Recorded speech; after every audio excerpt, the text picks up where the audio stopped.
We were girls and young women who were victimized by Epstein and Maxwell in a game ring. I know there are videos and photos. I know that Jeffrey had recording cameras in his house. Powerful people who caused us harm are being protected and we're being exposed. It is meant to silence us. For years, Erika Kirk's name floated quietly on the edges of the Epstein conversation. Easy to dismiss, easy to scroll past, like background noise nobody wanted to deal with.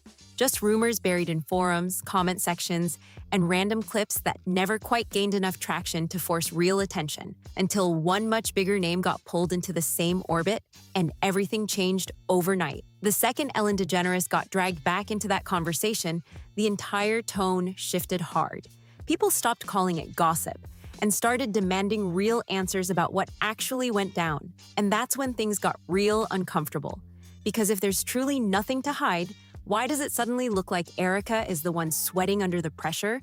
Once Ellen's name started circulating alongside Epstein's again, people went back and started connecting dots that had been sitting ignored for years. Erika was no longer just some background name you could overlook. Suddenly, every detail, every past connection, every old clip was getting pulled back up and examined with fresh eyes. And what people found didn't sit right at all. Because Ellen wasn't just some random celebrity mentioned in passing. She had visible ties to Sean Combs, and not in some distant, easy-to-forget kind of way. That connection made people stop, rewind, and start questioning everything all over again. This time, nobody was scrolling past it. What once looked like random celebrity moments now feels way more calculated. Occasional appearances started looking almost routine, almost expected. The inside jokes, the public praise, it all felt a little too familiar, a little too comfortable. Back then, it passed as entertainment, just celebrities being celebrities on camera. But now, people are going back, rewatching everything with a completely different mindset, and those same moments hit very differently now. This isn't just about jokes anymore, it's about patterns that don't add up.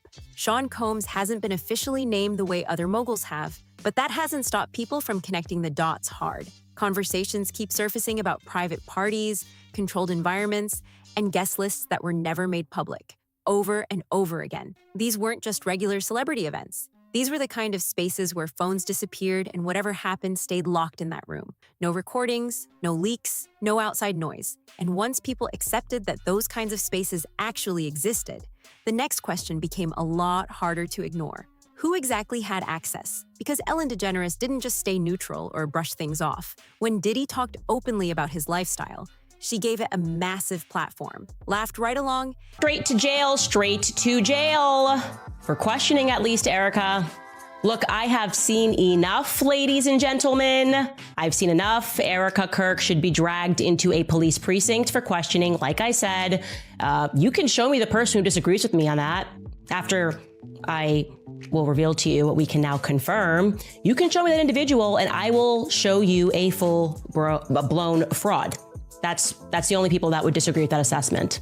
I said to my team this morning that the amount of evidence that is now piling up, I would say against Erika Kirk, is almost akin to an NBC Dateline episode, except it's actually more simplified than that. Like Dateline, that show is way too complicated. And made it all seem completely normal. She even gave him a birthday shout out, calling him nicknames like Huddle, MC, Snuggle, things that made people pause instantly.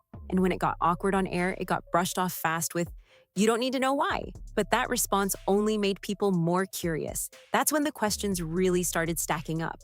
If Diddy was moving in those kinds of circles, and Ellen was right there amplifying it, what was really happening behind closed doors? If she was standing right beside him, how separate were those worlds really? That's the question people cannot stop asking, and it is not going away. And this is exactly where Erika Kirk gets pulled right back into the spotlight, because her timeline doesn't exist in isolation. It overlaps with these same environments, these same circles.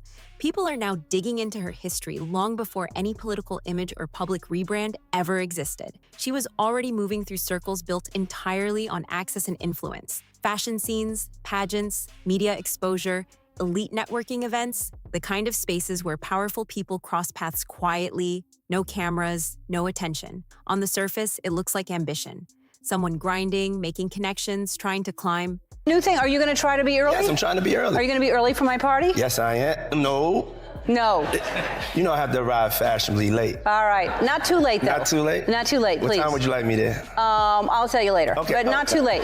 Because, you know, once you get there, the party really starts. Yeah. You know what I'm saying? I got you. I promise you I'm not going to let you down on this big one. All right, For good. real. Good. Your shoes, your feet are going to have blisters. You're going to be dancing so hard. I can't wait.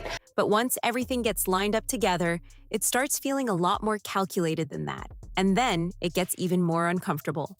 Old clips resurfaced showing Erika actively pitching herself to Diane von Furstenberg, a major name deep in those elite fashion circles. In those moments, Erika literally described herself as adaptable and ready to integrate into that wild world. That line alone has people raising eyebrows harder than ever right now. Because hearing that today, with everything else being discussed, it doesn't land the same way at all. It hits completely different. And just when it seems like that's enough, there's still more. The Romania project keeps resurfacing, and it refuses to stay buried. It was presented as humanitarian work, outreach programs, all the right optics, all the right words. Everything looked clean from the outside, but when people actually went back to check the details, things didn't line up the way anyone expected. Records felt incomplete, pages missing, documentation fading out, partnerships that were never fully explained. That's when the narrative started shifting hard, because it stopped looking like simple charity work and started raising much bigger questions. Around that same time, the way people talked about Epstein changed too. It was no longer seen as just one individual doing wrong. People started describing it as something much larger, a whole network. Recruiters, facilitators, individuals quietly moving others into certain environments without drawing any attention. So when Erika Kirk's name started showing up in conversations tied to those same kinds of access points, the questions naturally got louder. Not direct accusations, but people stacking patterns, timelines, and overlaps that felt way too close to ignore. Then came the moment that pushed everything to another level. Reports started circulating that a judge mentioned her name in connection to Epstein-related proceedings. Nothing confirmed, nothing officially proven. But that single detail was enough to send people into full speculation mode and blow this whole situation wide open publicly.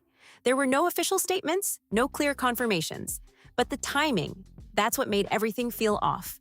It all started happening right when Ellen DeGeneres' name was getting pulled back into the conversation, right when discussions about leaks, hidden connections, and resurfaced footage started gaining serious traction. And that's when people noticed something else that didn't sit right at all. Ellen stepped away.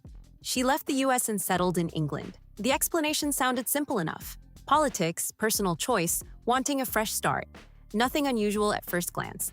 But once people started lining up the timeline, it hit differently, because that move came right as pressure around the Epstein files started building again. Right when public figures were openly talking about the possibility of more names being revealed. Then add another layer. Around that same time, renewed promises were circulating that more information could be coming out soon. The questions started stacking up fast after that. People noticed the political angle too. Ellen had publicly backed a particular candidate, which some saw as aligning herself with a safer outcome.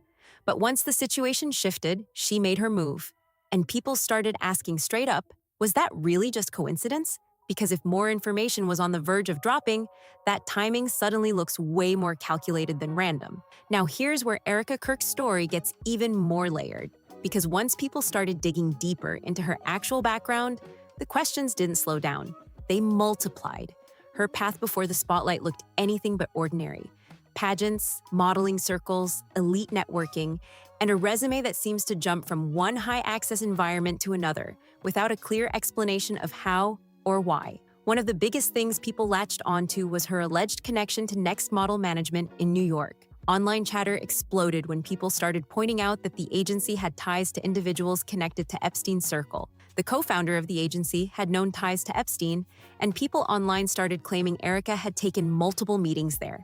Now, to be clear, no official records have confirmed this, but that didn't stop the internet from running with it. And once the speculation started, it was almost impossible to contain. Then came the Corcoran Group angle. Online users pointed out that Erika had landed a position at the Corcoran Group, a high-end international real estate dealer, with no prior real estate experience, and that the same company had reportedly handled properties connected to Epstein. People online were saying, Erika Kirk is not who you think she is. And that post spread fast. Whether it's coincidence or something more, people weren't letting it go. And then there's the Romania situation again, because it keeps coming back up no matter how many times the story seems to settle. Her Romanian Angels initiative was described as supporting children in Romanian orphanages through letter writing, gifts, and organized visits. On paper, it sounds clean. It sounds like charity work. But online, people started raising serious questions about the details behind the operation, the documentation, and what was actually happening on the ground. The conversation got loud fast. What made it even more intense was when a viral audio clip started circulating online. Users online began alleging that the voice in the clip belonged to Erika Kirk and that it connected her to Epstein. That claim spread like wildfire across social media. But here's the thing.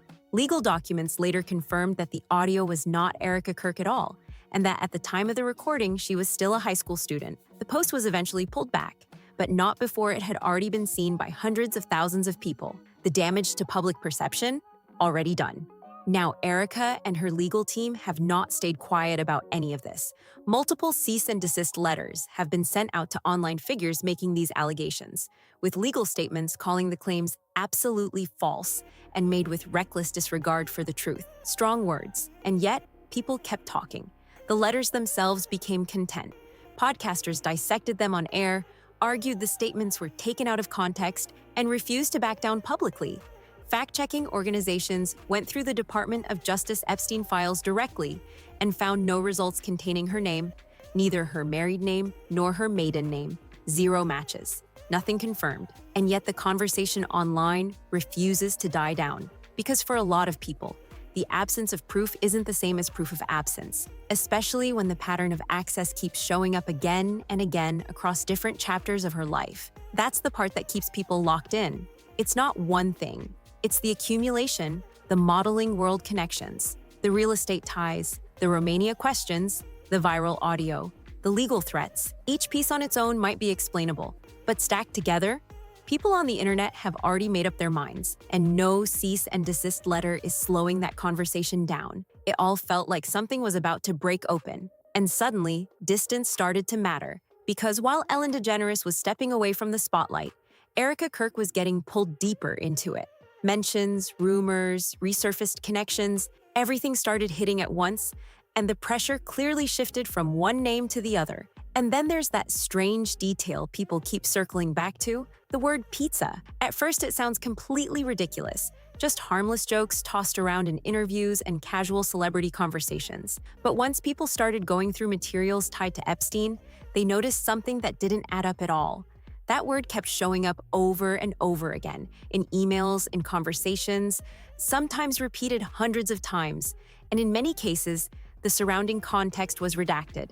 Wiped clean, no explanation left behind. That's when people started seriously questioning whether it really meant what it sounded like, because the frequency just didn't match the simple explanations being offered. Then add another layer. Clips of Ellen casually bringing it up in different settings started resurfacing, and people began looking at those moments in a completely different way. Suddenly, nothing felt random anymore. Now mix in the overlap with Sean Combs' social circles, that sudden relocation overseas, and the entire situation starts looking way more complex than it ever appeared on the surface. Timelines are being pulled back up. Connections are getting rechecked. And with Erika Kirk's name now getting pulled into more serious conversations, it all starts feeling tied together in a way that's getting harder and harder to dismiss. But then comes another layer that makes everything even heavier. The people closest to Ellen DeGeneres, specifically Stephen Twitch Boss, her longtime DJ, and someone who was always deep inside that inner circle. His passing was officially ruled a suicide, and it shocked people instantly. What came after, though, that's what really unsettled the public. Questions started flooding in from everywhere, and clear answers never followed. Speculation spread fast online, with people claiming he may have known something or seen something he was never supposed to witness. Nothing confirmed, nothing proven. But the fact that those conversations even started tells you exactly how far public trust has fallen. The online community made their feelings crystal clear. One user wrote, "I still think somebody else is responsible for his demise." Another said, "I'll never believe he took his own life, ever." Those reactions showed just how deep the doubt is running right now, and all of it keeps circling back to the same point. Erika Kirk, the name that sat quietly in the background for years, barely noticed, easy to dismiss, is now sitting right in the center of a conversation nobody expected her to be part of. Because if Ellen really did know more than she let on, if she really was moving through those same high-level circles, and if details are now starting to slip out piece by piece, then the timing around Erika stops feeling like coincidence at all. At that point, the question stops being just about what happened on that island. It turns into something much bigger. Who already knew about all of this? And who is starting to sweat now that it's refusing to stay buried anymore? If this story has you thinking, drop your thoughts in the comments below. We want to know what you believe. If you're new here, hit that subscribe button and join the conversation. Share this with someone who needs to see it, and don't forget to like the video. We'll see you in the next one.